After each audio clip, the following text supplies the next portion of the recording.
So welcome guys to the Terrifier version of Star Trek Terrifier, or that's what one of the stars is saying.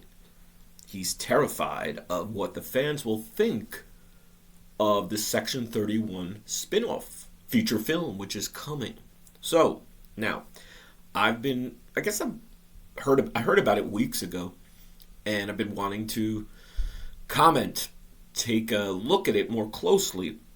And I've been trying for the past several days to remember, maybe you could help, to recall a star of a Star Trek television show or film which was upset, terrified about the release, about it coming out. Now, back in the day, I'll brain drain alleviated here, because Robert Beltran on Star Trek Voyager, Garrett Wang playing Chakotay and Kim respectively, Ensign Kim and Commander Chakotay, they were pretty vocal about the sort of lackluster writing of Star Trek Voyager, the kind of,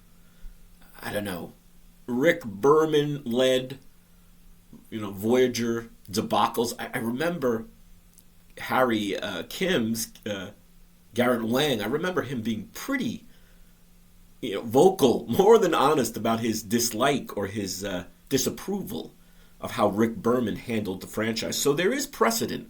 We do have other Star Trek stars, and of course you look at MCU, DCU, whatever, Star Wars.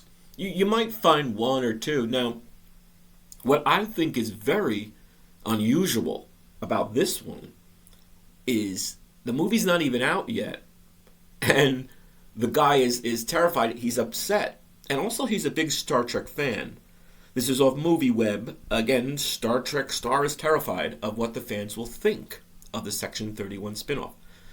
So it's a pretty long article, but this is a great quote. Okay, he says, quote, "I'm terrified of how it's going to be received, because it's not the Trek people want," he told SFX magazine. "The Trek that people want, the Trek that we all want, is just 1,000 more episodes of Next Generation. Everyone's always furious that they're not getting more TNG, whilst at the same time, when TNG came out, everybody hated it." So he makes a point saying, people may not be sure what they like, they want this, but what I think's really telling and scary, being terrified, is saying it's the Trek that people want that we all want. It's not the Trek, that people want. The Trek that we all want. So he's a co-star. He's got a major role, and he's saying it's not the Star Trek people want that we all want. And he's a big fan. So, and I think that's another telling thing. I go over. Pretty sure Michael Dorn was a big fan before he got Worf. Jolene Blalock, big fan, getting to Paul, and I'm pretty sure Garrett Wang was a big Sci-Fi Star Trek fan. Oh, and Will Wheaton. So these stars that become important parts of the Star Trek family, a lot of times they're fans.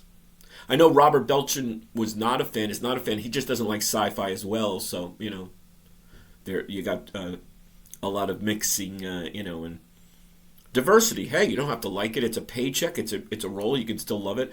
I'm pretty sure Cole Meany, Chief O'Brien from Next Gen and Deep Space Nine, I'm pretty sure he hates sci-fi too. He doesn't watch, doesn't read it. So. But what do you think? Again, to me, this is just, it does have precedent. It has happened before. There's other examples.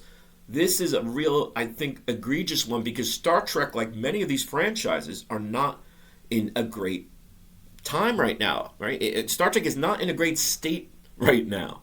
And, ratings, I guess, are down and everything. I think Lower Decks does pretty well, the cartoon. Maybe Prodigy now, but that's gone now, right? I think they canceled that. We're trying to shop it around, right? But I'm saying in terms of Star Trek proper, and Strange New Worlds does okay, I guess. But we need boosting for Star Trek. We need sort of cheerleaders, and the co-star, Robert Kazinsky, says it ain't what we want. So it kind of scares me. I don't know. What do you think? Let's hear your thoughts Hope you're enjoying. Hope you're subscribing.